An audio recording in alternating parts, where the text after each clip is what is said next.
did you think to recommend that person? Why are we implementing for something that concerns us?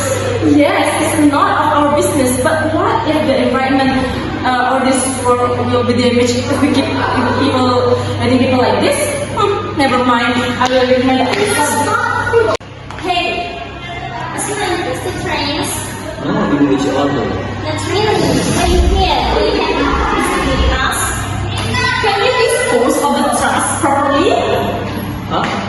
What business do you have with the issue? Oh, I do. Anything stop?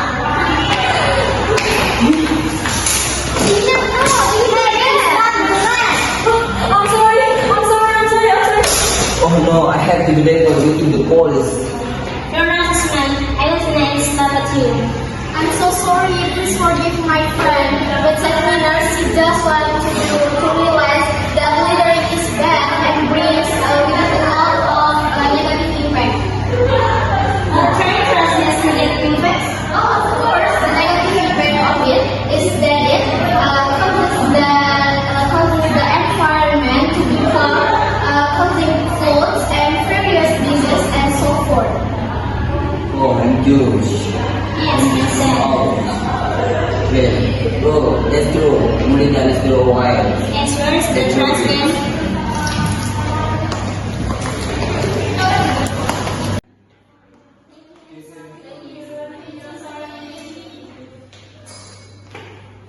So guys, why do we have to throw trash in space? First, if we do not throw garbage in space, it will have an impact, such as polluted environment, causing flooding, disease, and many more. Well, if we throw garbage in the right place, then besides making the environment around us clean, we can also prevent the emergence of some of the impacts I mentioned earlier. That's it from Nurwan. We say thank you and wassalamualaikum warahmatullahi wabarakatuh.